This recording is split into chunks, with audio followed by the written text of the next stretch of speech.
ఇది కుశల సామ్రాజ్యం కోసం. దీన్ని ముందే మనం గుప్త సామ్రాజ్యం కోసం నేర్చుకున్నాము. అది కూడా చూడండి. కుశల సామ్రాజ్యం కోసం చెప్పాలి అంటే గనక ఈ కుశలులు అనేవాళ్ళు మధ్య ఏషియా నుంచి మైగ్రేట్ అయ్యి ఇండియా పైన ఉన్న ఆఫ్ఘనిస్తాన్, బీహార్ ఇలాంటి ప్లేస్లో మొత్తం అంతా కూడా కవర్ చేయబడి వేరే వాళ్ళని డామినేట్ చేసుకుంటూ వాళ్ళ యొక్క రాజ్యాంగాన్ని పెంచుకుంటూ రాజులుగా ఎదిగారనమాట.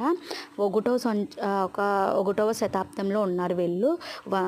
అప్పుడు వీళ్ళు ఏం చేశారంటే కనుక వీళ్ళలో ముఖ్యమైన రాజులు ముగ్గురు అనమాట. ఫస్ట్ కుశల కట్ఫీసెస్ అనే ఆయన స్థాపించారు దీన్ని. దాని తర్వాత ఆయన కొడుకు విమా కట్ఫీసెస్ ఇంకా దాన్ని పొందొచ్చారు.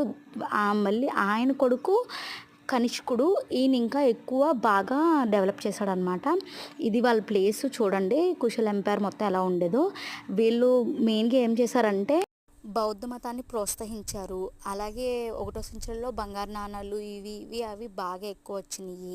దాని తర్వాత పురావస్తు శాఖకు సంబంధించినవి కట్టడాలు మిగిలి ఉన్నాయి.